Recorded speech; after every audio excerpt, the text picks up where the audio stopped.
మమ్మల్ని రక్షించండి, పాపం నుండి మమ్మల్ని రక్షించండి, శాపం నుండి మమ్మల్ని రక్షించండి అని అర్థం. అయితే ఒకరోజు యేసుక్రీస్తు ప్రభువారు ఆయన యెరూషలేమునకు సమీపించి ఒలీవ కొండల దగ్గర ఉన్నటువంటి బెత్ఫగే అనేటువంటి ప్రాంతానికి యేసు ప్రభువారు వచ్చారు. వచ్చి అక్కడ ప్రార్థనలో ఉన్నారు. ప్రార్థనలో ఉన్నప్పుడు యేసు ప్రభువారు ఆయన దగ్గర ఇద్దరు శిష్యులు ఉంటే ఆ ఇద్దరు శిష్యులతో చెప్తున్నారన్నమాట, మీరు మీ ఎదుట ఉన్నటువంటి గ్రామానికి వెళ్ళండి. మీరు ఆ గ్రామానికి వెళ్తే అక్కడ మీకు ఒక కట్టబడినటువంటి గాడిద పిల్ల మీకు కనపడుతుంది.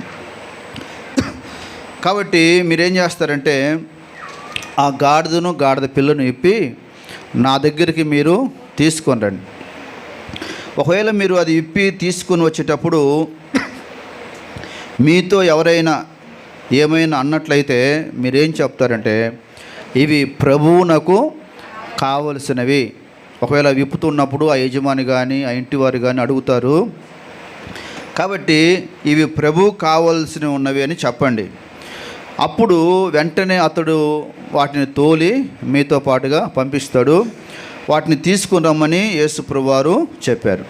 చెప్పినప్పుడు వాళ్ళిద్దరు వెళ్ళిపోయి వెళ్ళగానే ఏం కనపడాయంట, కట్టబడినటువంటి గాడిద పిల్ల కనపడింది ఆ ఊర్లో.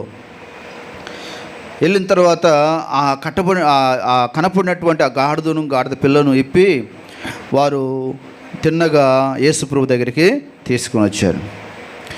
వారు మరి ఆ విప్పుతున్నటువంటి ఆ గాడిద పిల్లను చూసినప్పుడు వాళ్ళకి మరి ప్రవక్తలతో చెప్పబడినటువంటి వాక్యం ఒకటి వారికి గుర్తొచ్చింది. అంటే యేసుక్రీస్తు ప్రభువారు ఈ లోకానికి వచ్చి ఆయన గాడిద మీద, ఆ భారావాహిక అయినటువంటి ఆ గాడిద మీద ఆయన ఎక్కి దాని మీద ఆయన జయప్రవేశం చేస్తారని యేసుక్రీస్తు ప్రభువారు పుట్టకముందు మరి జకరియా అనేటువంటి ఒక ప్రవక్తకు దేవుడు బయలుపరిచాడంట. ఎప్పుడు దాదాపుగా మరి యేసు ప్రభువుకు ఆ జకరియాకు 300-400 సంవత్సరాలు ఉంటుంది. ఆ 300-400 సంవత్సరాల క్రితమే యేసు ప్రభువారు గాడిదను ఎక్కి వస్తారని అక్కడ వాక్యంలో రాయబడ్డది. అక్కడ రాయబడిన వాక్యం ఏంటంటే ఇక్కడే ఉంది 5వ వచనంలో, ఇదిగో నీ రాజు సాత్వికుడై గాడిదను భారావాహిక పశువు పిల్ల అయిన చిన్న గాడిదని ఎక్కి నీ వద్దకు వచ్చుచున్నాడని సియోను కుమార్తెతో చెప్పండి అనే వాక్యం ఆ జకరియా గ్రంథంలో రాయబడ్డది. కాబట్టి వారు ఆ వాక్యాన్ని ధ్యానించుకున్నారు, అది జ్ఞాపకం చేసుకున్నారు. ఆ గాడిద పిల్లను ఇప్పుకొని వస్తున్నప్పుడు యేసు ప్రభువారంట దేవుని వాక్యంలో రాయబడింది, ఆ యొక్క పెద్ద గాడిదను కాదు కానీ ఆ చిన్న గాడిదను దాని పిల్లను తోడుకొని వచ్చినప్పుడు ఇక యేసు ప్రభువారు మరి చిన్న గాడిద పిల్ల మీద ఆయన కూర్చున్నప్పుడు దేవుని యొక్క వాక్యంలో రాయబడ్డది, అక్కడ జన సమూహములు ఎవరైతే యేసు ప్రభువారు యెరూషలేమునకు వెళ్తున్నారని తెలుసుకొని జన సమూహములంట తమ బట్టలు దారి పొడుగున పరిచారంట. సపోజు ఒకవేళ ఒక రాజకీయ నాయకుడు మరి విశాఖపట్నం వస్తున్నాడు అనుకోండి, ఎయిర్పోర్ట్ నుండి వస్తుంటే ఎయిర్పోర్ట్ దగ్గర నుంచి ఇక ఏం చేశారు, దారి పొడుగున బట్టలు పరిచారు. ఆ బట్టలు పరిచి అంతేకాకుండా వారంట చెట్ల కొమ్మలు నరికి,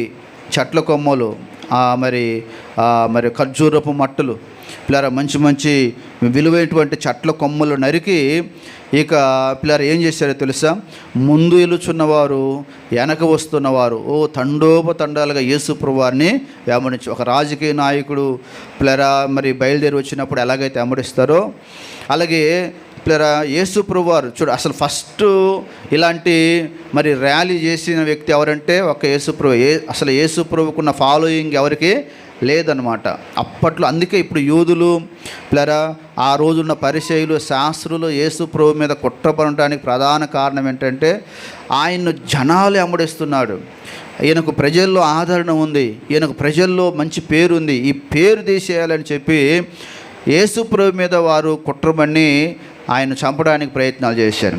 కాబట్టి ఆయన బయలుదేరి వస్తున్నాడని తెలుసుకోగానే ఇళ్ళలో ఉన్నటువంటి ప్రజలంట, జనసమూహాలు వారంతటా వారు మంచి మంచి బట్టలు ఆ గాడిద మీద పరిచారు, దారి పొడుగున పరిచారు. ఆ ముందు వెళ్ళేవారు, వెనక వస్తున్నవారు ఏం చేశారంటే, దావీదు కుమారునికి జయము, ప్రభుపేట వచ్చువాడు స్తుతింపబడునుగాక, సర్వోన్నతమైన స్థలములో జయము అని కేకలు వేసి దేవుణ్ణి మహింపరిచారు. దేవుని స్తోత్రం. కేకలు వేసి దేవుణ్ణి మహింపరిచినట్లుగా వాక్యంలో రాయబడదు. అలాగే మనం కూడా పిల్లరా, మనం దేవుణ్ణి మహింపరచాలా, దేవుని గణపరచాలా, దేవుని స్తుతించాలా. అట్టి రీతిగా యేసుప్రభువు వారు ఆ యొక్క జయధ్వనుల మధ్యలో ఆయన ఎందులో ప్రవేశించారంటే, ఆ యెరూషలేము అనే పట్టణంలో ఒక రాజుగా ఆయన ప్రవేశించాడు. యాక్చువల్గా ఆయన ఎందుకు మరి అప్పటి వరకు సామాన్యంగా సాత్వికుడిగా ఉండి సడన్గా ఎందుకు ఆయన రాజుగా ప్రవేశించవలసి వచ్చిందంటే, యేసు ప్రభు వారు నిజంగా రాజులకు రాజు, ఆయన ప్రభువులకు ప్రభు. కానీ యేసు ప్రభు వారు ఎలాగా ఆయన జీవించారంటే, ఆయన సాత్వికుడిగా, దీన మనసు గలవారిగా, పేదవాళ్ళ దగ్గర, కష్టాల్లో ఉన్న వాళ్ళ దగ్గర, శ్రమల్లో ఉన్న వాళ్ళ దగ్గర రోగులను స్వస్థపరుచుకుంటూ అలాగా ఒక రాజులాగా వారు యేసుప్రభు వారు జీవించినప్పుడు మిగతా ప్రజలందరూ ఏమనుకున్నారంటే, అలా కాదు, యేసుప్రభు వారు ఒక గొప్ప రాజుగా అధికారికి వస్తే చూడాలనుకున్నారు. అందుకనే యేసుప్రభు వారు ఆయన చివరి ఆ యాత్ర, ఆయన జీవించిన ఆ వారంలో, ఈ ఆదివారం మట్ల ఆదివారం, వచ్చే ఆదివారానికి యేసుప్రభు చనిపోయి పునరుద్ధరణ పరలోకానికి వెళ్తాడు. కాబట్టి ప్రజలందరూ ఆయన రాజు అన్న విషయం అనేక మంది తెలుసుకోవాలని ఆయన యెరూషలేమునకు, ఆ యెరూషలేములోనికి రాజుగా ప్రవేశించాడు, గాడిద మీద ప్రవేశించాడు. కానీ ఒక రోజు రాబోతుంది, ఆ రోజు ఆయన ఎలా రాబోతున్నంటే, ఆయన నిజంగా రాజుల రాజుగా, ప్రభువులకు ప్రభువ అనేక మంది చూచి ఉండగా ఒక పెద్ద గుర్రం మీద ఆయన రాబోతున్నాడు. దేవుని స్తోత్రం. తెల్లని గుర్రం మీద వస్తాడంటే దేవుడు. కాబట్టి ఆయన వచ్చేటప్పుడు అందరి నేత్రాలు యేసుప్రభు వారిని చూస్తాయి. ఎవరెవరైతే ఇప్పుడు చూడలేదో ఆ రాజుగా, ఒక దినం యేసుప్రభు వారు రాజులకు రాజు అని అందరూ చూస్తారు. కాబట్టి ఆ రాజును మనం మన మనసులో ప్రతిష్ఠించుకొని నిత్యము ఆ దేవుణ్ణి మనం స్తుతించాలి. అయితే ఇందులో దేవుని యొక్క వాక్యాన్ని మనం ధ్యానించుకున్నప్పుడు పిల్లరా, ఈ వాక్యంలో ఒక మంచి కొన్ని మాటలు రాయబడ్డాయి. చూడండి, 21వ అధ్యాయము 3వ వాక్యంలో రాయబడ్డది. పిల్లరా, యేసుప్రభు వారు చెప్తారు, మీలో ఎవడైనను ఏమైనను అని ఎడల అవి ప్రభువునకు కావలసినవి. అక్కడ రాయబడిన మాట ప్రభువునకు కావలసినవని చెప్పవలెను. మనం ఎవరికి కావలసిన వారిమి? ఎవరికి కావలసిన వాళ్ళని చెప్పండి? మనం ప్రభువు కావలసిన వాళ్ళం. ఈ లోకానికి ఒకవేళ నీవు కావలసిన వ్యక్తివి కావచ్చు, కాకపోవచ్చు. దేవుడు నిన్ను కోరుకున్నాడు. ఎవరిని కోరుకున్నాడు? దేవుడు మనల్ని కోరుకున్నాడు. ఈ లోకంలో డబ్బున్న వారిని కోరుకోలేదు, ధనమున్న వాళ్ళని కోరుకోలేదు, జ్ఞానవంతులను దేవుడు కోరుకోలేదు. ఎందుకు సినిమా హీరోలు దేవుడిని నమ్మలేదు? ఎందుకు పెద్ద పెద్ద రాజకీయ నాయకులు దేవుడిని నమ్ముకోలేదు?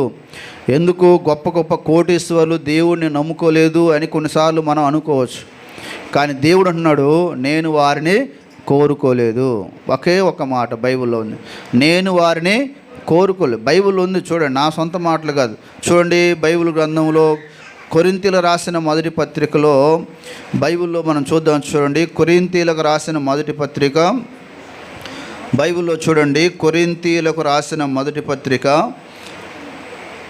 పత్రిక మీరు బైబిల్ గ్రంథంలో ఈ మాటలు మనం చదువుకుంటే పిల్లరా, మనకు ఎంతో గొప్ప జ్ఞానం దేవుడు ఇస్తున్నాడు. 1వ అధ్యాయం 26వ వచనం, కొరింథీయులకు రాసిన మొదటి పత్రిక 1వ అధ్యాయం 26వ వచనంలో, సహోదరులారా, మిమ్మును పిలిచిన పిలుపును చూడుడి, మీలో లోకరీతిని జ్ఞానులైనను ఘనులనైనను గొప్ప వంశవారినైనను అనేకులు పిలువబడలేదు. చూడండి సహోదరులారా, ఓ సహోదరులారా, దేవుడు మాట్లాడుతున్నాడు. మిమ్మును పిలిచిన పిలుపును మీరు చూడండి.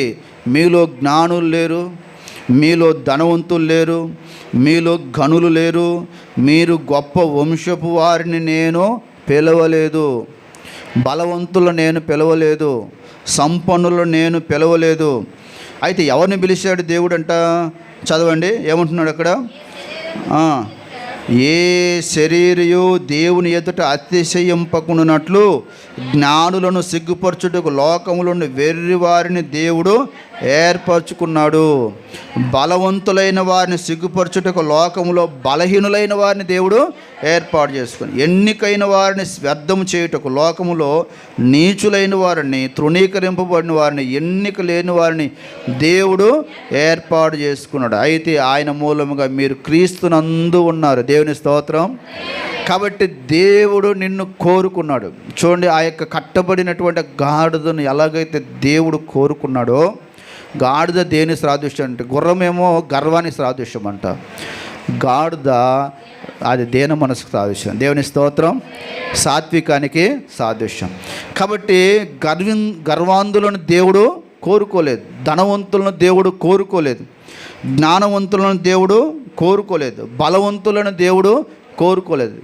మనల్ని బలహీనులైన వారిని దేవుడు కోరుకున్నాడు. అందుకే బైబిల్, మిమ్మల్ని పిలిచిన పిలుపును మీరు చూడండి, మిమ్మల్ని దేవుడు కోరుకున్నాడు. బైబిల్ గ్రంథంలో ఒకరోజు ఈ సమూయేలు ప్రవక్తతో దేవుడు చెప్తాడు అన్నమాట. సమూయేలు, యెషయా అనే ఒక ఆయన బెత్లెహేములో ఉన్నాడు. కాబట్టి ఆయన దగ్గరికి వెళ్తే ఆయనకు 7 మంది కుమారులు ఉన్నారు. ఆ 7 మంది కుమారులు ఒక వ్యక్తిని నువ్వు రాజుగా అభిషేకం చేయాలి. నువ్వు వెళ్ళమన్నప్పుడు ఆయనంట తైలపు కొమ్ము, ఒలీవల నూనె తీసుకొని, ఒలీవల తైలం తీసుకొని ఆయన బయలుదేరి ఆ యొక్క బెత్లెహేమునికి వెళ్ళాడు. బెత్లెహేమునికి వెళ్ళి ఆ యెషయా అనేటువంటి వ్యక్తి పిలుస్తాడు, అయ్యా నీకు 7 మంది కుమారులు ఉన్నారు, నీ కుమారులను పిలవండి. దేవుడు ఏం చెప్పాడంటే, నీ కుమారులు ఒక వ్యక్తిని దేవుడు రాజుగా దీవించబోతున్నాడు, అభిషేకం చేయబోతున్నాడు, నీ కుమారుడు ఒక రాజు అవుతాడు, నీ కుమారులను పిలవమన్నప్పుడు ఆయన పెద్ద కుమారుడిని తీసుకొచ్చాడు. ఎందుకని, చాలా ఎత్తుంటాడంట పెద్ద కుమారుడు, చాలా అందంగా ఉంటాడంట, ఆయన బాగా చదువుకున్నవాడు, సైన్యంలో ఉన్నాడు అప్పటికే. కాబట్టి ఆయన్ను తీసుకుని వచ్చి, ఇతడు నా 7 మంది కుమారులు, ఇతడు మంచి జ్ఞానవంతుడు, బాగా ఎత్తైనవాడు, బాగా అందగాడు, కాబట్టి ఇతన్ని నువ్వు అభిషేకం చేయమని ఆ సమూయేలు దగ్గర తీసుకుని వస్తే, ఆ యొక్క సమూయేలు అంట అతని మీద ఆ తైలం పోసి ప్రార్థన చేస్తున్నాడు. ప్రభువా, ఈ వ్యక్తిని రాజుగా నువ్వు అభిషేకం చేయాలి, నువ్వు కోరుకున్న వ్యక్తి ఇతడే అని చేయి పెట్టి ప్రార్థన చేస్తుంటే దేవుడు ఆయనతో మాట్లాడుతున్నాడు. నేను ఇతన్ని కోరుకోలేదు. ఏమన్నాడు? నేను ఇతన్ని కోరుకోలేదు. ఎందుకంటే నువ్వు అతని ఎత్తు చూస్తూ ఉన్నావు, అతని ఎత్తు నాకు ఇష్టం లేదు. అతనికి ఉన్నటువంటి అందం చూస్తున్నావు, అతని అందం నేను చూడట్లేదు. నువ్వు మనుషుల పైరూపాన్ని చూస్తున్నావు, నేను మనుషుల హృదయాన్ని చూస్తున్నా. దేవుని స్తోత్రం. నిజంగా మనం మనుషులను ఏది చూస్తాం చెప్పండి? ఎక్కువ పైరూపాన్ని చూస్తాం కదా. పైరూపం కాదు మనం చూడవలసింది. ఏం చూడాలంట? మనుషుల అంతరంగం చూడాల, మనుషుల యొక్క దీనత్వం చూడాలి, మనం మనుషుల యొక్క ప్రేమ చూడాలి, ఆ మనుషుల్లో ఎంత ప్రార్థన ఉందో చూడాలి, ఆ మనుషుల్లో ఎంత తగ్గింపు ఉందో చూడాలి, ఆ మనుషుల్లో ఎంత విధేయత ఉందో అది చూడాలని దేవుని యొక్క వాక్యం ద్వారా దేవుడు జ్ఞాపకం చేస్తున్నాడు. కాబట్టి ఆయన 7 మందిని తీసుకొచ్చారంట. దాదాపు 6 మందిని తీసుకొచ్చి 6 మంది మీద ప్రార్థన చేసినప్పుడు దేవుడు, నేను ఇతన్ని కోరుకోలేదు, 2వ వాడిని నేను కోరుకోలేదు, 3వ వాడిని నేను కోరుకోలేదు, 4వ వాడిని నేను కోరుకోలేదు, 5వ వాడిని నేను కోరుకోలేదు, 6వ వాడిని కూడా నేను కోరుకోలేదు. ఇక యెషయా ప్రవక్తకు ఇంకా విసుగు వచ్చేసింది. ఏంటి దేవుడేమో చెప్పాడు, ఈయనేమో మరి అభిషేకం చేయట్లేదు, మరి నిజంగా నా కుమారుని రాజుగా చేయాలని వచ్చాడా లేదో ఊరికే పరీక్షించడానికి వచ్చాడు అనుకున్నాడేమో. అయ్యా అందరూ అయిపోయారయ్యా అని చెప్పేసి అన్నాడంట. సమూయేలు అంటాడు, ఇంకెవరైనా ఉన్నారా? అందరూ అయిపోయారు, కానీ ఒక వ్యక్తి ఉన్నాడు, అసలు వీళ్ళనే కోరుకోలేదంటే ఇంక వాడిని మరి నీవు కోరుకో. ఎందుకంటే అతడు ఎక్కడో గొర్రెలను కాసుకున్న వ్యక్తి, అతడు ఎందుకు పనికిరాడు, అతడు జ్ఞానం లేని వ్యక్తి, గొర్రెల కాపరి. ఆయన గొర్రెల కాపరికి జ్ఞానం లేదు అంటారు కదా. గొర్రెల కాపరి జ్ఞానం లేదు, అడవిలో ఉండేవాడు అతను. వీళ్ళు సైన్యంలో ఉన్న వాళ్ళని నువ్వు కోరుకోలేదు, బాగా చదువుకున్న వాళ్ళని నువ్వు కోరుకోలేదు, బాగా బలమైన వారిని నువ్వు కోరుకోలేదు, ఎత్తైన వారిని కోరుకోలేదు, కానీ నీవు అడవిలో ఉన్నవాడిని కోరుకుంటావా?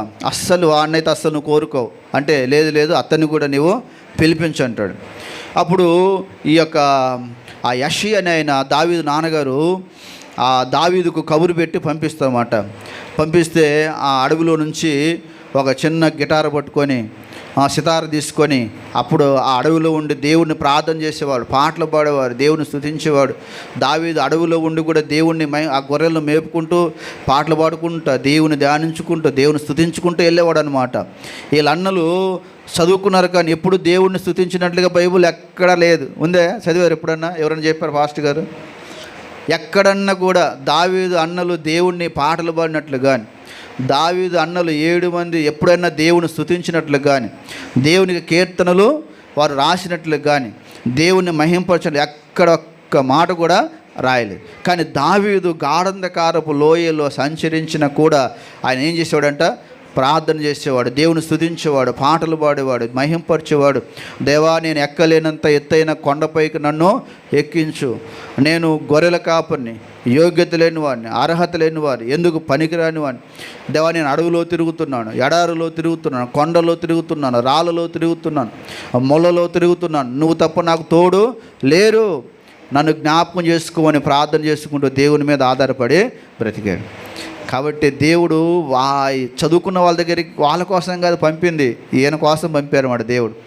ఆ దావీదంట ఆ అడవులో నుంచి ఆ పొలాల్లో నుంచి దాటుకుంటూ వస్తూ ఉంటే ఇక్కడ కూర్చొని ఉన్నాడు సమూయేలు, తర్వాత యెషయా. ఈ సమూయేలు కూర్చొని ఉంటే దేవుడు అతనితో మాట్లాడుతాడు. సమూయేలు, నువ్వు ఎవరి కోసం చూస్తున్నావు? ఆ 7 మంది కోసం కాదు, అద్దుగదుగదుగు వస్తున్నాడు చూసావా? నేను కోరుకున్నవాడు అతడే. దేవుని స్తోత్రం. నువ్వు లేచి పరిగెత్తుకుంటూ అతను నీ దగ్గర రావటం కాదు, నువ్వు పరిగెత్తుకుంటూ అతని దగ్గరికి వెళ్ళాలి. అతని దగ్గరికి వెళ్ళిపోయి అతని మీద తైలం పోసి అతన్ని రాజుగా చేయమన్నాడు. అప్పుడు సమూయేలు అంట అక్కడ నిలబడ్డ వ్యక్తి పెద్దవాడు కదా, పరిగెత్తుకుంటూ వెళ్ళిపోయి దావీదు మీద మెడ మీద పడి ముద్దు పెట్టుకొని అక్కడే అతన్ని మోకరింపజేసి తైలం పోసి అతన్ని రాజుగా అభిషేకం చేశాడు. దేవుని స్తోత్రం. దేవుడు అక్కడ దావీదుని బట్టి మాట్లాడిన మాట ఏంటంటే, నేను కోరుకున్నవాడు ఇతడే, ఇతడు కావాలి నాకు, నేను ఏర్పాటు చేసుకున్నవాడు ఇతడే. నేను డబ్బున్న వాళ్ళని కాదు, ధనమున్న వాళ్ళని కాదు, ఆస్తిపరులను కాదు, గొప్ప వంశపు వారిని కాదు నేను కోరుకోలేదు. ఈ లోకంలో బలహీనులను నేను కోరుకున్నాను. అట్టి రీతిగా పిల్లరా దేవుని వాక్యంలో రాయబడింది. దేవుడు గుర్రాన్ని కోరుకోలేదు, ఆయన పెద్ద ఒంటెను కోరుకోలేదు, అలాగే పెద్ద ఏనుగును దేవుడు కోరుకోలేదు. దేని కోరుకున్నాడంటే ఆయన, నేను ప్రయాణం చేయటానికి ఒక చిన్న గాడిద కావాలి. అది కాబట్టి అవి ప్రభువుకు కావాలి. దేవుని స్తోత్రం. ఈరోజు దేవుడు మనతో మాట్లాడుతున్నాడు. నీవు దేవునికి కావాలి, నీవు దేవునికి అవసరమైన వ్యక్తివి, నీవు దేవుడు నిన్ను వాడుకుంటాడు, దేవుడు నీలో ఉంటాడు, దేవుడు నీ పక్షంగా నిలబడతాడు. కాబట్టి నీవు ప్రభువునకు కావలసిన వ్యక్తివని జ్ఞాపకం చేసుకోవాలని ఈరోజు వాక్యం ద్వారా దేవుడు జ్ఞాపకం చేస్తున్నాడు. చూడండి, దేవుని యొక్క వాక్యంలో ఇంకొక మాట మనం చూద్దాం. చూడండి, బైబిల్ గ్రంథంలో దేవుడు మోషేను కూడా అలాగే పిలిచాడు అనమాట. మోషేని పిలిచి, మోషే, ఇశ్రాయేలు ప్రజలు ఐగుప్తు దేశంలో ఉన్నారు కాబట్టి వారిని నువ్వు నడిపించడానికి నాయకుడిగా ఉండమన్నప్పుడు అక్కడ మోషే ఏమన్నాడో చూడండి. నిర్గమకాండం 3వ అధ్యాయం చూడండి. నిర్గమకాండం 3వ అధ్యాయము బైబిల్ గ్రంథంలో, నిర్గమకాండం పరిశుద్ధ గ్రంథంలో మనం ధ్యానించుకుందాం. నిర్గమకాండం 3వ అధ్యాయం చూడండి. 3వ అధ్యాయంలో 10వ వచనం, 3వ అధ్యాయం 10వ వచనంలో, కాగా రమ్ము, నిన్ను ఫరో యొద్దకు పంపెదను, ఇశ్రాయేలీయులైన నా ప్రజలను నీవు ఐగుప్తులో నుండి తోడుకొని పోవలను. అందుకు మోషే, నేను ఫరో యొద్దకు వెళ్ళుటకు, ఇశ్రాయేలీయులను ఐగుప్తు నుండి తోడుకొని పోవుటకు నేను ఎంతట వాడనని దేవునితో అంటున్నాడు. దేవుడేమో, ఇదిగో నేను నాయకుడిగా చేస్తాను, నేను నిన్ను కోరుకున్నాను కాబట్టి నువ్వు ఐగుప్తు దేశానికి వెళ్ళమంటే మోషే ఏమంటున్నాడు, అయ్యా నేను ఐగుప్తుకి వెళ్ళడానికి ఎంతటి వాడిని, ఫరో దగ్గర నిలబడటానికి ఎంతటి వాడిని, కాబట్టి నేను వెళ్ళటానికి నేను యోగ్యుడినో కాదు. చాలాసార్లు మనం కూడా అనుకుంటాం, నా కుటుంబం ఎంత, మా కుటుంబం, మా పిల్లలు ఉద్యోగాలు చేయడానికి ఎంతటి వాళ్ళు, మేము వ్యాపారాలు చేయటానికి ఎంతటి వాళ్ళు, మేము యోగ్యత లేని వాళ్ళు, అర్హత లేని అని మనం అనుకుంటాం. కానీ దేవునికి అసాధ్యమైనది ఏదే లేదు. గొర్రెల కాపుని తీసుకెళ్ళిపోయి దేవుడు ఎక్కడ పెట్టాడు? సింహాసనం మీద పెట్టాడు. దేవుని స్తోత్రం, హల్లెలూయా. మనల్ని పెట్టడా దేవుడు? నీ కుటుంబాన్ని దేవుడు ఎత్తుకుంటే ఒక్క రోజు చాలు, ఒక్క గంట, ఒక్క క్షణం చాలు, అంతే కదా. దేవుడు ఎత్తుకోవాలి మనల్ని, దేవుడు కోరుకోవాలి. దేవుడు కోరుకుంటే పిల్లరా ఏ వ్యక్తి మనల్ని ఆపలేడు. మోషే అంటాడు నేను ఎంతటి వాడనయ్యా అంటాడు. ఇంకేమన్నాడంటే ఇక్కడ ఇంకొక చూడు 4వ అధ్యాయంలో అంటాడు, 4వ అధ్యాయం 10వ వచనంలో మోషేతో దేవుడు పిలుస్తాడు. మోషే నువ్వు నా ఇశ్రాయేల్ ప్రజల దగ్గరికి వెళ్ళమన్నప్పుడు ఆయన ఏమన్నాడు? 4వ అధ్యాయం 10వ వచనం, అప్పుడు మోషే ప్రభువా ఇంతకు మునుపైనను నీవు నీ దాసునితో మాట్లాడినప్పటి నుండి అయినను నేను మాట నేర్పరని కాను, నేను నోటి మాంద్యము నాలుక మాంద్యము గలవాడను అని యెహోవాతో చెప్పాను. ఏమన్నాడు? నేను నత్తివాడిని, నేను నోటి మాంద్యం గలవాడిని, నాలుక మాంద్యం గలవాడిని. కాబట్టి నేను అసలు ఇంతకుముందు ఎప్పుడు నేను మాట్లాడిన వ్యక్తిని కాదన్నప్పుడు దేవుడు ఏమన్నాడో తెలుసా? 11వ వచనంలో యెహోవా మానవునికి నోరిచ్చిన వాడు ఎవడు? మూగవానిగానైనను, చెవిటివానిగానైనను, దృష్టి గలవానిగానైను, గుడ్డివానిగానైనా పుట్టించిన వాడెవడు? యెహోవానైనా నేనే. కాబట్టి నీవు వెళ్ళుము, నేను నీ నోటికి తోడై ఉంటాను. దేవుని స్తోత్రం. చూడండి, దేవుడు మాట్లాడతాడు, నువ్వు వెళ్ళు, నేను నీకు నీ నోటికి తోడుగా నీకు తోడుగా ఉంటాను, నీ నోటికి నేను తోడుగా ఉంటాను. చాలాసార్లు మనం కూడా ప్రార్థన చేయబట్టి నాకు ప్రార్థన రాదు, పాట పాడబట్టి నాకు పాట రాదు, వాక్యం చెప్పమంటే నాకు వాక్యము రాదు. కానీ దేవుడు ఏమన్నాడు? నువ్వు వెళ్ళి నిలబడితే నీ నోటికి నేను తోడుగా ఉంటాను. దేవుని స్తోత్రం. హల్లెలూయా. ప్రార్థన చేయటం నేర్చుకోండి, పాటలు పాడటం నేర్చుకోండి. అంటే నేర్చుకోండి, దేవుని దగ్గరికి వెళ్ళి నిలబడితే నీ నోటికి దేవుడు ఏం చేస్తాడంట? తోడుగా ఉంటాడు. నేను చిన్నప్పుడు నాకు కూడా అసలు మాట్లాడటమే రాదు, వాస్తవం చెప్పాలంటే. నాకు కూడా నాలుగు తడబడతా ఉండేది, అప్పుడప్పుడు పోవాలి. అలాంటిది ధైర్యంగా దేవుని యొక్క వాక్యం ప్రార్థన చేసుకొని నిలబడితే నాకున్న భయం మొత్తం దేవుడు తీసేశాడు. దేవుని స్తోత్రం. దేవుడు మాట్లాడు, దేవుడు వాడుకుంటాడు, దేవుడు నిలబెడతాడు మనల్ని. కాబట్టి మోషేతో అంటున్నాడు, మోషే గుడ్డివాడిగా పుట్టించిన వాడేవాడు, మూడవాడిగా పుట్టించిన వాడు నేనే కదా, నువ్వు వెళ్ళు, నేను నీ నోటికి తోడుగా, ఎందుకంటే నేను నిన్ను కోరుకున్నాను. దేవుని స్తోత్రం. మనల్ని దేవుడు కోరుకున్నాడు, నీ కుటుంబాన్ని దేవుడు కోరుకుంటున్నాడు, నీ బిడ్డలను దేవుడు కోరుకుంటున్నాడు. మీ జీవితంలో దేవుని యొక్క ఆశీర్వాదాలు మీరు పొందాలని దేవుడు కోరుకుంటున్నాడు. కాబట్టి పిల్లరా, మనం దేవుని సన్నిధిలో నమ్మకస్తులుగా జీవించాలి. ఇంకొక వాక్యం చూడండి, 1 సమూయేలు గ్రంథం 9వ అధ్యాయంలో సమూయేలుతో కూడా దేవుడు మాట్లాడుతున్నాడు. చూడండి, అవి ప్రభువునకు కావాలి, మీరు ప్రభువు కావాల్సిన వారు, నేను మిమ్మల్ని కోరుకుంటున్నాను. దేవుని ప్రార్థన చేయాలి, ప్రభువా నా కుటుంబాన్ని కోరుకుంటున్నావు, నువ్వు నా బిడ్డలను మీరు కోరుకుంటున్నారా, అయితే మమ్మల్ని దీవించండి ప్రభు అని దేవునికి ప్రార్థన చేస్తే తప్పకుండా దేవుడు మనకు పిల్లరా సహాయం చేస్తాడు. 9వ అధ్యాయం 17వ వచనం చూడండి. 9వ అధ్యాయం 17వ వచనంలో సౌలు సమూయేలునకు కనబడగానే యెహోవా ఇతడే నేను నీతో చెప్పిన మనిషి, ఇదిగో ఇతడే నా జనులను ఏలునని అతనితో సెలవిచ్చిన. చూడండి, దేవుడు అన్నాడు, ఇదిగో నేను నీతో చెప్పిన మనిషి, ఇతడే నేను కోరుకున్నటువంటి వ్యక్తి, నేను కోరుకున్నవాడు ఇతడే. ఎంత మంచి మాట. మన దేవుడు మనల్ని ఏం చేస్తాడంటే కోరుకున్నాడు. అందుకే ఆయన కోరుకున్న సౌలుని ఏం చేశాడో తెలుసా? 10వ అధ్యాయం చూడండి, 10వ అధ్యాయం 1వ వచనం. అప్పుడు సమూయేలు తైలపు బుడ్డి పట్టుకొని సౌలు తల మీద తైలం పోసి అతన్ని ముద్దు పెట్టుకొని, యెహోవా నిన్ను అభిషేకించి తన స్వాస్థ్యం మీద అధిపతిగా నియమించి ఉన్నాడని చెప్పి ఇలాగ సెలవిస్తున్నాడు. అతన్ని కోరుకొని అతని తల మీద తైలం పోసి అతన్ని అభిషేకం చేశాడంట. బైబిల్లో ఉంది, మనం కూడా యేసు ప్రభు ఆత్మతో అంట మనల్ని దేవుడు అభిషేకించాడంట. మన మామూలు వ్యక్తులం కాదు, దేవుని అభిషేకం పొందినటువంటి వ్యక్తులం. దేవుని స్తోత్రం. కాబట్టి దేవుడు నిన్ను కోరుకున్నాడు. ఎందుకు కోరుకున్నాడు? ఇంకొక వాక్యం చూడండి, బైబిల్ గ్రంథంలో రాయబడింది. యోహాను సువార్త 15వ అధ్యాయం, యోహాను సువార్త 15వ అధ్యాయం 16వ వచనం చూడండి. యోహాను సువార్త 15వ అధ్యాయం, యోహాను సువార్త 15వ అధ్యాయం 16వ వచనం, 15-16లో రాయబడ్డది. మీరు నన్ను ఏర్పరచుకొనలేదు కానీ మీరు నా పేరిట తండ్రిని ఏం అడుగుదురో అది ఆయన మీకు అనుగ్రహించినట్లు మీరు వెళ్ళి ఫలించుటకును మీ ఫలము నిలిచి ఉండటకు నేను మిమ్మును ఏర్పరచుకుని ఉన్నాను. దేవుని స్తోత్రం. మనం ఏర్పాటు చేసుకోవాలి. నాకు ఆ దేవుడు కావాలి, నాకు ఈ దేవుడు కావాలి, మనం ఎప్పుడు ఏర్పాటు చేస్తాం. కానీ దేవుని వాక్యం తెలియజేస్తుంది, నేను మిమ్మను ఏర్పాటు చేసుకున్నాడు. దేవుడు ఎలాగైతే దావీదును కోరుకున్నాడో, దేవుడు ఎలాగైతే మోషేను కోరుకున్నాడో, దేవుడు ఎలాగైతే సౌలును కోరుకున్నాడో, దేవుడు ఎలాగైతే అల్లా పలాని గాడిద కావాలని కోరుకున్నాడో, మనల్ని దేవుడు కోరుకున్నాడంట. మనం కోరుకోలేదు దేవుడు. ఎందుకంటే బైబిల్లో ఉంది, గొప్ప వంశపు వారిని దేవుడు కోరుకోలేదు, బలవంతులను దేవుడు కోరుకోలేదు, జ్ఞానవంతులను కోరుకోలేదు. మనం కావాలని దేవుడు కోరుకున్నాడు. కాబట్టి ఈరోజు మనం దేవుని నమ్ముకున్నాం, లేకపోతే మనం దేవుని నమ్ముకునే వారమే కాదు. కాబట్టి నీ పట్ల దేవునికి ఒక ఉద్దేశం ఉంది, నీ పట్ల దేవునికి ఒక ప్రణాళిక ఉంది.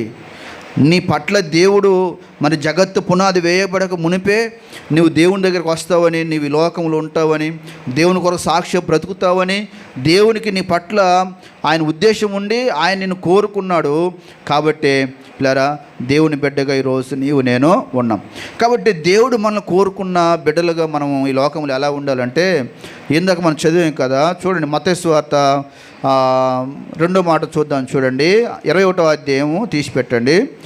21వ అధ్యాయంలో ఆ కోరుకున్నటువంటి ఆ గాడిద మీద యేసు ప్రభువు వారు ఎక్కి ఆయన వెళ్తూ ఉన్నప్పుడు వాక్యంలో రాయబడ్డది. చూడండి 6వ వచనంలో, శిష్యులు వెళ్ళి యేసు తమకు ఆజ్ఞాపించిన ప్రకారం చేసి ఆ గాడిదను దాని పిల్లను తోలుకొని వచ్చి వాటి మీద తమ బట్టలు వేయగా ఆయన బట్టల మీద కూర్చుండెను. జనసమూహములు అనేకులు తమ బట్టలు దారి పొడుగున పరిచి, కొందరు చెట్ల కొమ్మలు నరికి దారి పొడుగున పరిచిది. జనసమూహములో ఆయనకు ముందు వెలుచున్నవారు వెనక వచ్చున్నవారు దేవుణ్ణి స్తుతించారు. ఇక్కడ బట్టలు పరిచి అనే మాట రాయబడింది. ఈ దారి పొడుగున బట్టలు పరవటం అనేది శుద్ధీకరణకు సాదృశ్యం అంట. దేని సాదృశ్యం? శుద్ధీకరణ. మనం దేవుడు కోరుకున్న వ్యక్తులుగా మనం ఉండాలంటే మనం శుద్ధీకరించబడాలి. ఏం చేయబడాలంట? మనం పాపులుగా ఉంటే దేవుణ్ణి మహింపరచలేం, మనం బలహీనతలతో ఉంటే దేవుణ్ణి మనం మహింపరచలేం, మనం మురికి గుడ్డలతో ఉంటే దేవునికి మహిమ రాదు. అంటే మన పాత స్వభావముతో, మన పాత అలవాట్లతో, మారు మనసు లేకుండా, పాప క్షమాపణ లేకుండా, దేవుడు అంటే భయం లేకుండా, దేవుడు అంటే భక్తి లేకుండా, పిల్లరా మన యొక్క మరి బలహీనతలు దేవుని దగ్గర ఒప్పుకోకుండా, శుద్ధీకరించబడకుండా మనం దేవుణ్ణి మహింపరచలేం. కాబట్టి మనం దేవుని దగ్గర శుద్ధీకరణ అనేది పొందాలని దేవునికి వాక్యం తెలియజేస్తాం. ఎందుకంటే చూడండి, కొన్ని వాక్యాలు మనం చదువుకుందాం. యెషయా గ్రంథం చూడండి పిల్లరా, మనం ఎంత బలహీనులమో వాక్యంలో రాయబడ్డది. యెషయా గ్రంథం నేను చదువుతున్నాను చూడండి, 1వ అధ్యాయము. యెషయా గ్రంథం 1వ అధ్యాయము 18వ వచనంలో రాయబడ్డది. యెహోవా ఈ మాట సెలవిస్తున్నాడు, రండి మన వివాదము తీర్చుకుందాము. మీ పాపములు రక్తం వలె ఎర్రనివైనను అవి హిమం వలె తెల్లబడును. మన పాపములు దేవునికి ఎలా కనపడుతున్నాయంట? రక్తం వలె ఎర్రగా కనపడుతున్నాయి. మనం ఒకవేళ అబద్ధాలు ఆడే విషయంలో, మోసం చేసే విషయంలో, అన్యాయం చేసే విషయంలో, దేవునికి వ్యతిరేకంగా ఏ పాపం చేసినా అది దేవునికి ఎలా కనపడుతుందంట? ఎర్రగా కనపడుతుంది. ఆ ఎరుపు తొలగించుకోవాలి, శుద్ధీకరించబడాలి. ఆ ఎరుపు తీసివేసుకోవాలంటే వాక్యం తెలియజేస్తూ ఉంది, అవి ఎంత ఎర్రనివైనను యేసు రక్తంతో నువ్వు కడగబడితే హిమం వలె నువ్వు తెల్లగా మార్చబడతావు. దేవుని స్తోత్రం, హల్లెలూయా. మన పాపములు ఎంత ఎర్రగా ఉన్నా యేసు రక్తముతో నీవు కడగబడితే అవి హిమం వలె ఎలాగవుతాయంట? తెల్లబడతాయి. అలాగే కెంపు వలె ఎర్రనివైనను అవి గొర్రెబొచ్చు వలె అవి తెల్లగా మారిపోతాయి.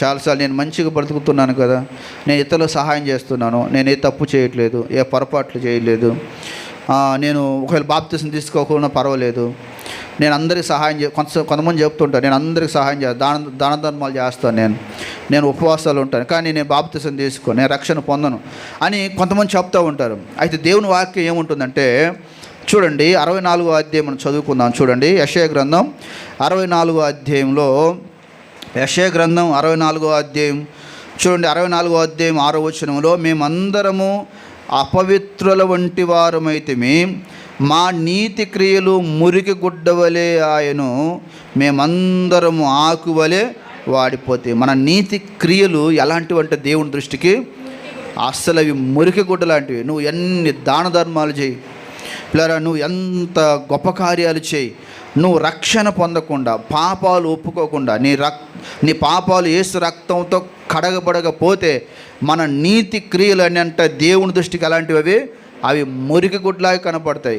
ప్రభువా, నేను పలాని సహాయం చేశాను, నేను ఉపవాసం ఉన్నాను, నేను ఇతరులకు మేలు చేశాను, వాళ్ళకి అది ఇచ్చాను, నేను ఇది ఇచ్చానని చెప్తే దేవుడు అంటాడు, నువ్వు రక్షణ పొందావా, నువ్వు మారు మనసు పొందావా, నువ్వు శుద్ధీకరించబడ్డావా, నీ పాపాలు ఒప్పుకున్నావా, నువ్వు పాపాలు దేవుని సన్నిధిలో కడగబడ్డాయా, నువ్వు యేసు రక్తం కిందకి వచ్చావా లేదా అని దేవుడు అడుగుతాడంట.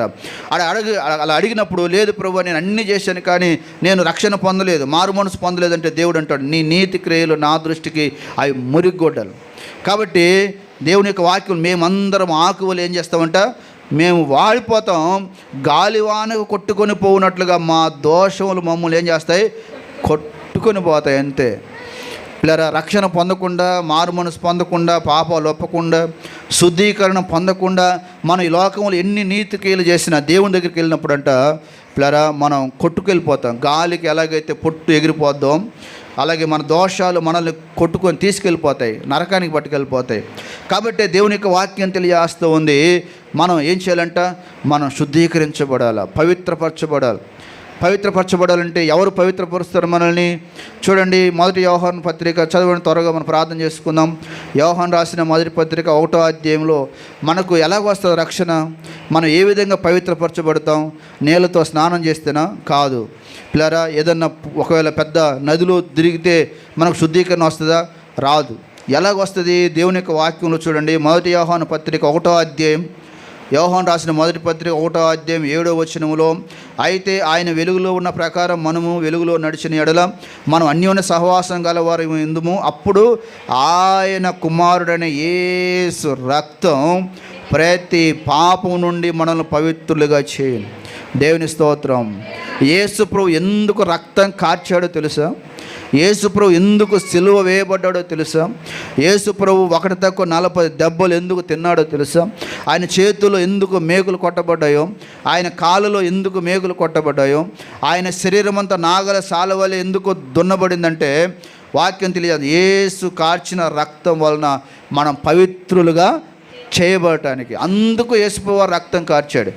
ఆ రక్తం ద్వారానే మనకు శుద్ధీకరణ, యేసు రక్తం ద్వారానే మనం పవిత్రులుగా చేయబడతామని దేవుని యొక్క వాక్యం తెలియజేస్తూ ఉంది. ఇంకంతేకాదు, కింద చదవండి, మనము పాపము లేని వారమని చెప్పుకున్న ఎడల మనల్ని మనమే మోసపుచ్చుకుందాము, అలాగే మనలో సత్యం ఉండదు.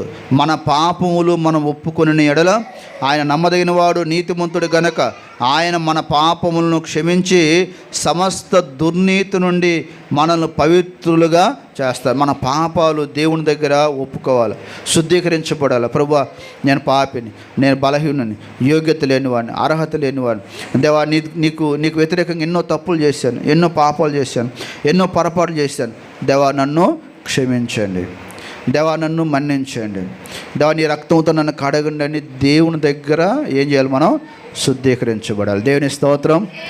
సుంకరి ఒక పాపి దేవుని దగ్గరికి వెళ్ళిపోయి చిన్న ప్రార్థన చేశాడు, దేవా పాపినైన నన్ను కరుణించు, నన్ను కరుణించు, నేను పాపినని ఒప్పుకున్నాడు. ఒక్క మాటతో దేవుడు అతన్ని క్షమించాడు. నీతిమంతుడిగా వెళ్ళాడంటే దేవుని సన్నిధి నుంచి. దేవుని స్తోత్రం. అలాగా నీతిమంతులుగా మనం చేయబడాలని వాక్యం తెలియజేస్తూ ఉంది. చివరిగా పిల్లరా, ఇంకా చాలా ఉన్నాయి కానీ చివరి వాక్యం మనం చదువుకుందాం. పిల్లరా, అక్కడ వారు ఏం చేశారు అంటే 21వ అధ్యాయం 8వ వచనంలో వారు బట్టలు పరవటం మాత్రమే కాదు, వారంట చెట్ల కొమ్మలు తీసుకుని వచ్చి, అంటే అక్కడ వాక్యంలో రాయబడి చెట్ల కొమ్మలు తీసుకుని చెట్ల కొమ్మలు నరికి దారి పొడుగున పరిచర్య.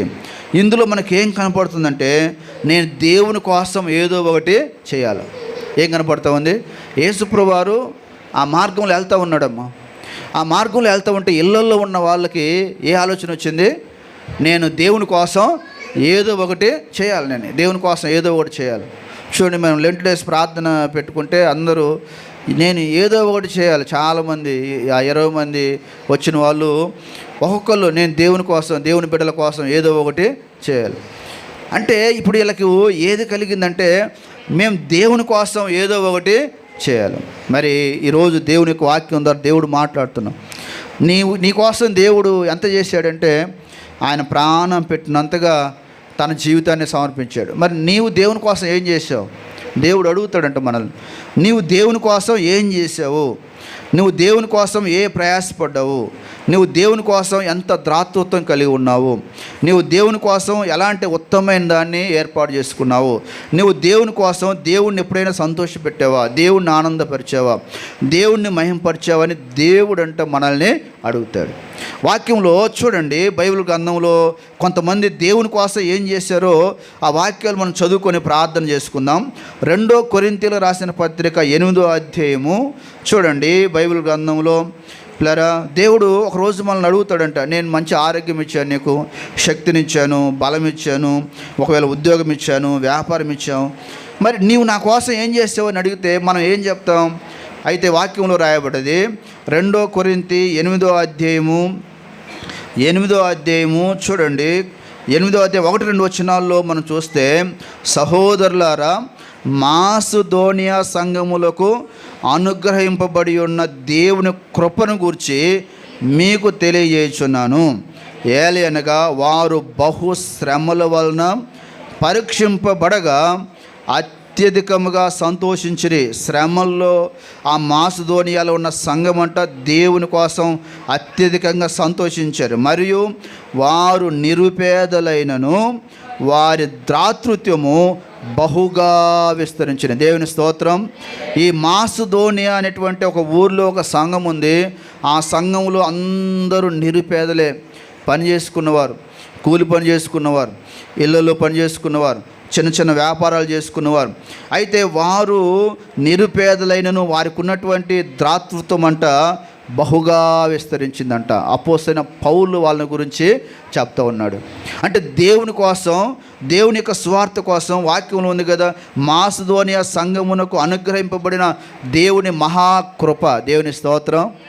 మహాకృప. మొన్న ఒక పాస్టర్ గారు వాక్యం చెప్తున్నాడు, నేను సంఘం ప్రారంభించినప్పుడు మా సంఘంలో ఉన్న విశ్వాసులందరూ చాలా నిరుపేదలు. వాళ్ళు నాకు నూకలు తెచ్చేవారు, వాళ్ళు ఏమంటారు కోట బియ్యం తెచ్చేవారు, అవి నేను తినేవాడిని. ఇప్పుడు ఈరోజు మా సంఘాన్ని దేవుడు ఎలా దీవించాడంటే నిరుపేదలను దేవుడు ధనవంతులుగా చేశాడు. దేవుని స్తోత్రం. వాళ్ళు తెచ్చిన నూకలను దేవుడు బియ్యంగా మార్చాడంట. ఆమేన్, హల్లెలూయా.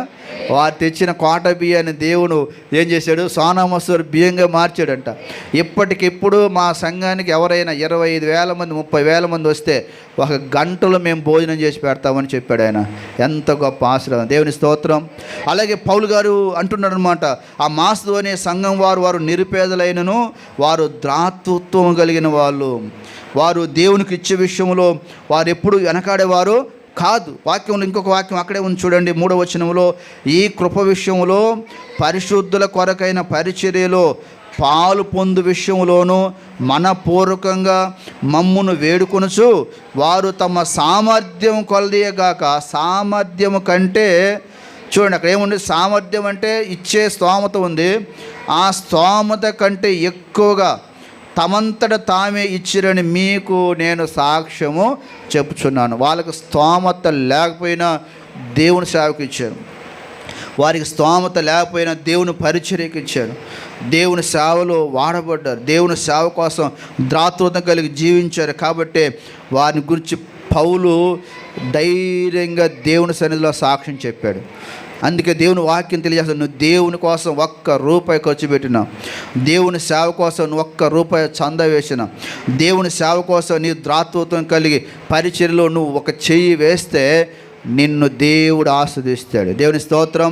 నీ కుటుంబాన్ని దేవుడు విడవడు, నీ కుటుంబాన్ని దేవుడు వదిలిపెట్టడు. వాక్యంలో ఇక్కడ ఉంది చూడండి, బైబిల్ గ్రంథంలో ఈ వాక్యాలు మనం చదువుకుందాం. యాక్చువల్ నేను చెప్పడానికి నేను అసలు ప్రిపేర్ అవ్వలేదు, సడన్గా వచ్చేసాను. చూడండి బైబిల్ గ్రంథంలో 2 కొరింథీయులకు రాసిన పత్రిక 9వ అధ్యాయం 1వ వాక్యం నుంచి చదువుదాం. చూడండి. పరిశుద్ధుల కొరకైన ఈ పరిచయం గురించి మీ పేట రాయటకు నాకు అగత్యం లేదు, మీ మనస్సు సిద్ధమై ఉన్నదని నేను ఎరుగుదును అంటూ ఆయన రాసుకుంటూ 5వ వచనంలో అంటాడనమాట. కావున లోగడ ఇచ్చేదమని మీరు చెప్పిన ధర్మము పిసిరితనముగా ఇయ్యక ధారాళముగా ఇవ్వాలని సహోదరులు మీ వద్దకు ముందుగా వచ్చి దానిని జమ చేయుటకై వారిని హెచ్చరించుటకు అవసరమని తలంచింది. కొంచెముగా ఎత్తువాడు కొంచెముగా పంట కోయను, సమృద్ధిగా ఎత్తువాడు సమృద్ధిగా పంట కోయను అని ఈ విషయంలో చెప్పవచ్చును. సనుగు కొనకయు బలవంతముగా కాకయు ప్రతి వాడు తన హృదయములో నిశ్చయించుకున్న ప్రకారము ఇయ్యవలను. దేవుడు ఉత్సాహముగా ఇచ్చువారిని ప్రేమించును. మరియు అన్నిటి యందు ఎల్లప్పుడూ మీలో మీరు సర్వ సమృద్ధి గలవారై ఉత్తమైన ప్రతి కార్యము చేయుటకు దేవుడు మీ ఎడల సమస్త విధములైన కృపను విస్తరింపజేయగలడు. ఇంది విషయంలో అతడు వెదజల్లి దరిద్రులకిచ్చెను, అతని నీతి నిరంతరము నిలిచాడు. దేవుని స్తోత్రం. ఎవరైతే వెదజల్లి దరిద్రులకు ఇస్తారో వారి నీతి ఏం చేస్తారంట? నిరంతరము నిలుస్తారు. ఈరోజు ఆ మాసిదోనియ సంఘం గురించి పౌలు గారు ఎందుకు అక్కడ రాశాడంటే, వారు నిరుపేదలైనను వారు ఏం చేయాలంటే వెదజల్లి ఇచ్చేవారు. సనుక్కునేవారు కాదు, గొనిగేవారు కాదు, ధారాళంగా ఇచ్చేవారు, ఉత్సాహంగా ఇచ్చేవారు, బలవంతంగా కాదు, ఇష్టపూర్వకంగా ఇచ్చేవారు. అందుకే దేవుడు వారిని ఆస్వాదించాడు. కాబట్టి ఇక్కడ వాక్యంలో రాయబడింది, వారంట నేను దేవుని కోసం ఏదో ఒకటి చేయాలా, ఒక చెట్టు తీసుకురావాలా, ఒక బట్ట తీసుకురావాలా, నేను దేవుని కోసం రోడ్డు ఓడవాలి, గాడిదను తీసుకురావాలా, యేసుప్రభువుని నేను స్తుతించాలా, మహింపరచాలని ప్రజలు తండోపతండాలుగా వచ్చి దేవుని కోసం సేవ చేశారు. కాబట్టి ఈరోజు దేవుడు వారిని గూర్చి బైబిల్లో రాశాడు. కాబట్టి ఇక్కడ ఉన్నటువంటి మన జీవితంలో నువ్వు దేవుని కోసం ఏది చేసినా దేవుడు తప్పకుండా నిన్ను ఆశీర్వదిస్తాడు. అందుకే వాక్యంలో నీవు ఎడమ చేతి నీ కుడి చేత ఇచ్చేది ఎడమ చేతికి కూడా తెలియకుండా ఇస్తే దేవుడు 30 అంతలు 60 అంతలు 100 అంతలుగా దేవుడు ఆశీర్వదిస్తాడు. దేవుడు ఎవరిని వదిలిపెట్టేవాడు కాదు, ఎవరిని విడిచిపెట్టేవాడు కాదు. పిల్లరా, మీ కుటుంబాల్లో సమృద్ధి ఇస్తాడు, మీ కుటుంబాల్లో ఆశీర్వాదాలు ఇస్తాడు, మీ కుటుంబంలో దేవుళ్ళు ఇస్తాడు, మీ కుటుంబంలో మేలులు ఇస్తాడు, మీ కుటుంబాన్ని మెండుగా దేవుడు వర్ధలు చేస్తాడు. కాబట్టి అటువంటి కృప దేవుడు మనందరికీ దయచేయాలని దేవుని ప్రార్థన చేసుకుందాం. దయచేసి అందరు కళ్ళు మూసుకోండి, ప్రార్థన చేసుకున్నాం. ప్రభువా, దేవా, మమ్మల్ని కోరుకున్నావు, అందుకు వందనాలు. మేము శుద్ధీకరించబడాలని ఇష్టపడుతున్నావు, అందుకు నీకు వందనాలు. అలాగే మేము కూడా నీ కోసం ఏదో ఒకటి చేయాలని దేవునికి మనం ప్రార్థన చేసుకున్నాం. ప్రభువా, నీ కోసం నేను ఏది చేయలేకపోయానేమో, ఒక సువార్త చేయలేకపోయాను, ఒక కరపత్రిక పంచలేకపోయాను, ఒక పాట పాడలేకపోయాను, ఒక స్తుతించలేకపోయాను, దేవా నీ సన్నిధిలో కానుక ఇవ్వలేకపోయాను, నేనేం చేయలేకపోయానేమో. ప్రభువా, మనం తీర్మానం చేసుకోవాలి పిల్లరా, దేవుని కోసం ఏదో ఒకటి చేయాలి. నువ్వు దేవుని కోసం ఏదో ఒక పని చేయాలి. నువ్వు దేవుని కోసం ఏదో ఒకటి నీ కుటుంబం ద్వారా జరగాల, నీ బిడ్డల ద్వారా జరగాల, నీ ద్వారా దేవుడు మహింపరచబడాల, నీ ద్వారా దేవుడు ఘనపరచబడాల. అందుకే దేవుడు నిన్ను కోరుకున్నది. బలవంతులను కోరుకోలేదు, ధనవంతులను కోరుకోలేదు, జ్ఞానవంతులను కోరుకోలేదు. దేవుడు నిన్ను కోరుకున్నాడు. నీ పట్ల దేవునికి ఒక ఉద్దేశం ఉంది, నీ పట్ల దేవునికి ఒక ప్రణాళిక ఉంది, నీ పట్ల దేవునికి ఒక ఆలోచన ఉంది. దేవుడు నిన్ను ఏర్పాటు చేసుకున్నాడు. కాబట్టి నువ్వు మర్చిపోవద్దు. దేవుని కొరకు సాక్షిగా బ్రతకటం నేర్చుకో, దేవుని కోసం విశ్వాసిగా బ్రతకటం నేర్చుకో. దేవుని సన్నిధిలో ప్రతి పాపమును ఒప్పుకొని విడిచిపెట్టండి. శుద్ధీకరణ పొందాలి. యేసు రక్తం తప్ప ఏది మనం శుద్ధీకరించలేదు. మన పుణ్యకార్యాలు, మన నీతి కార్యాలు దేవుని దృష్టికి మురికి గుడ్డలు. ఆ మురికి గుడ్డలు కడగబడాలంటే యేసు రక్తం తప్ప ఇంకేది మనం శుద్ధీకరించలేదు. కాబట్టి యేసయ్యా, నేను ఏదో ఒకటి నీకు చేయాలా ప్రభా, నన్ను కోరుకున్నావు, నన్ను ఎన్నుకున్నావు, ఏర్పాటు చేసుకున్నావు ప్రభా. ఒకవేళ నన్ను కోరుకోకపోతే నేను నశించిపోయే వ్యక్తి, నశించిపోయేదాన్ని. కాబట్టి నా పట్ల నీ కృప, నా పట్ల నీ యొక్క ఆలోచన, నా పట్ల నీకున్న ప్రేమను బట్టి స్తోత్రాలు స్తోత్రాలు స్తోత్రాలు అని దేవుడిని మహింపరచండి.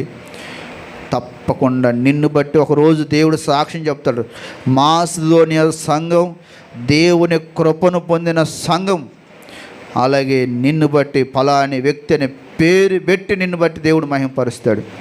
నీ పేరు రాయబడాలంటే, నీ పేరు దేవుడు జ్ఞాపకం చేసుకోవాలంటే దేవుని సన్నిధిలో దేవుని కోసం ఏదో ఒకటి చేయటానికి ఇష్టపడండి. తీర్మానం చేసుకొని అద్భుత కార్యాలు దేవుడు నీ పట్ల చేస్తాడు. గొప్ప దేవ, పరిశుద్ధుడా, సర్వాధికారి, నీ వందనాలు, స్తోత్రాలు. ఈ సమయంలో మీరు మాకు ఇచ్చిన గొప్ప అవకాశం బట్టి, ధన్యతను బట్టి దేవా నీ వందనాలు ప్రభువా. నేను తండ్రి, మేము ఒకప్పుడు తండ్రి పాపం అనే కట్లతో బంధించబడ్డాం ప్రభువా. ఎన్నో చెడ్డ వ్యసనాలతో బంధించబడ్డాం. ఆ కట్లు మీరు విప్పి అవును దేవా విడిపించినందుకే నీకు స్తోత్రాలు, స్తోత్రాలు, స్తోత్రాలు దేవా, నీకు స్తోత్రాలు, దేవానికి స్తోత్రాలు, దేవా స్తోత్రాలు. ఎక్కడున్న ప్రతి బిడ్డను కూడా మీరు జ్ఞాపకం చేసుకుని, ఇంకా ఎవరైనా తండ్రి ఆ పాపపు బంధకాల్లో ఉన్నట్లయితే, ఆ పాప కట్లతో బంధించబడినట్లయితే వారికి ఇప్పుడే యేసు నామములో విడుదల దయచేయమని ప్రార్థిస్తున్నాం. యేసు నామములో విడుదల ఇప్పుడే దయచేయండి. ఆ బంధకాల్లోకి వెళ్లకుండా సహాయం చేయండి. ఆ చీకట్లోకి వెళ్లకుండా సహాయం చేయండి. ఆ చీకట్లో బ్రతకకుండా సహాయం చేయండి. లోకంలో బ్రతకకుండా సహాయం చేయండి. పరిశుద్ధులుగా జీవించుటకు, పవిత్రులుగా జీవించుటకు ఓ దేవా సహాయం చేయమని ప్రార్థన చేస్తున్నాం. అలాగే తండ్రి వాక్యులు జ్ఞాపకం చేసే తండ్రి, మేము శుద్ధీకరణ పొందాలని, మీ రక్తం తప్ప ఇక ఏది మమ్మల్ని శుద్ధీకరించలేదు ప్రభువా. మా కాలు కడగండి, మా తల కడగండి, మా హృదయం కడగండి, మా మాటలు కడగండి, మా చేతులు కడగండి ప్రభువా. దోనైనా మా చెడ్డ అలవాట్లు కడివేయండి ప్రభువా. దోనైనా ఎన్నో భయంకరమైన, మా శరీరంతో ఎన్నో భయంకరమైన పాపాలు చేస్తున్నాం, ఎన్నో అపరాధాలు చేస్తున్నాం, మాకు తెలియకుండానే తప్పులు చేస్తున్నాం ప్రభువా. అట్టి వారు ఎవరు ఉన్న దేవా ఈరోజు దేవా మీరు కడగమని ప్రార్థిస్తున్నాం. వారి పాపాలు ఒప్పుకోవడానికి సహాయం చేయమని దేవా ప్రార్థిస్తున్నాం. దేవా శుద్ధీకరణ దయచేయండి దేవా. హిమము కంటే తెల్లగా మార్చండి ప్రభువా. మీ పాపాలు రక్తం వలె ఎర్రనివైన యేసు రక్తం హిమము వలె తెల్లగా మారుస్తున్నావు దేవా. మీ రక్తంతో మమ్మల్ని కడగండి. అంతేకాదు ప్రభువా, ఇప్పుడే చెప్పావు దేవుని కోసం నేను ఏదో ఒకటి చేయాలి. అవును అవును దేవా, మీరు ఆ యొక్క గాడిద మీద వెళ్తూ ఉన్నప్పుడు ఆ ఊర్లో ఆ యెరూషలేములో ఉన్న ప్రజలు, స్త్రీలు, పురుషులు నేను దేవుని కోసం ఏదో ఒకటి చేయాలి, నేను దేవుని కోసం ఏదో ఒక పని చేయాలని వారు తండ్రి అడవులోకి వెళ్ళి కర్రలు నరికి దేవా, చెట్లు నరికి, కొమ్మలు నరికి, మంచి బట్టలు తీసుకుని వచ్చి దేవనైనా మిమ్మల్ని మహింపరిచారు ప్రభువా. అలాగే మేము కూడా దేవా, మేము బ్రతికినప్పుడే దాన్ని సేవ కోసం, సంఘం కోసం ఏదో ఒకటి చేయటానికి సహాయం చేసి ప్రేరేపణ దయచేయమని దేవా ప్రార్థన చేస్తున్నాం. నువ్వు గొప్ప దేవుడు తండ్రి, గొప్ప దేవుడు, గొప్ప శక్తిమంతుడు. దానైనా మేము ఇచ్చింది కొద్ది, అందుకే వాక్యంలో ఉంది ప్రభువా, యెహోవా ఉపకారమునకు ప్రత్యుపకారము చేసే దేవుడు అంటున్నావు ప్రభువా. దానైనా మేము చిన్నది చేస్తే నువ్వు గొప్పది చేసే దేవుడు తండ్రి. అవును తండ్రి, నేను మేము వెదజల్లి ఇచ్చినప్పుడు అదేవనైనా విస్తారంగా ఆస్వాదించే దేవుడు కనుక ఈ మధ్యాహ్నం సంఘంలో ప్రతి బిడ్డను దీవించి, ఆస్వాదించి, బలపరిచి రాబోయే దినాలు బహుబలంగా వాడుకొని దాని మీ కొరకు సాక్షులుగా జీవించుటకు సహాయం చేయండి. మరోసారి మేము స్తుతిస్తూ మీ నామాన్ని మహింపరుస్తూ ఈ గొప్ప అవకాశం ఇచ్చినందుకు వందనాలు చెల్లిస్తూ ఆ సంఘానికి వచ్చే ప్రతి బిడ్డను దీవించి ఆస్వాదించమని, అలాగే తండ్రినైనా గుడ్ ఫ్రైడే రోజు జరిగేటువంటి ఆరాధనలో మీరే సహాయం చేయండి. అలాగే శనివారం తండ్రినైనా బాప్తిస్మ కార్యక్రమాల్లో తోడుగా ఉండండి. ఈస్టర్ రోజు మీరు తోడుగా ఉండండి. అలాగే రేపు సోమవారం నుండి హోలీ వీక్లో దేవ మీ వాక్యాన్ని మేము నేర్చుకోవడానికి నీ కృప అనుగ్రహించమని యేసు నామములో అడుగుచున్నాము తండ్రి. అందరం లేచి నిలబడదాం.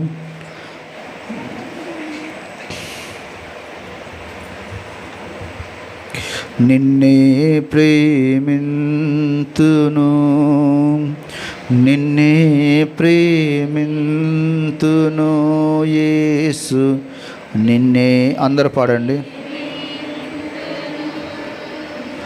నీవెనుదిరుగా నీ సన్నిధిలో మోకరించి నీ మార్గములో సాగెదా,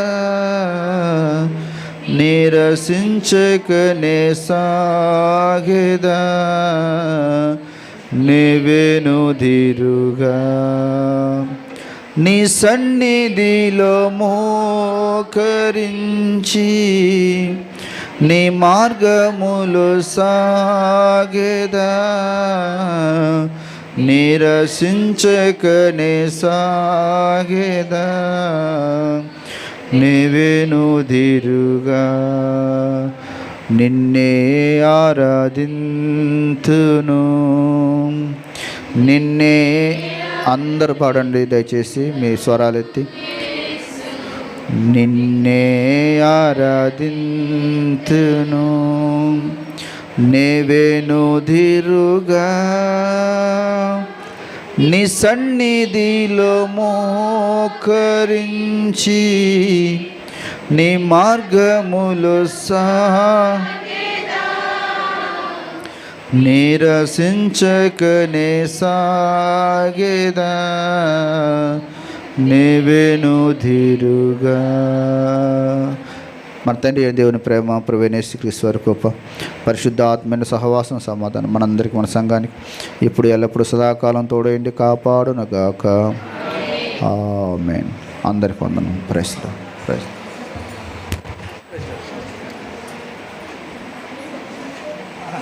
ది లార్డ్. కొంచెం చూడకుండా చెబుతున్నా, చూసావా? అలాగే చెప్పే తీసుకురా.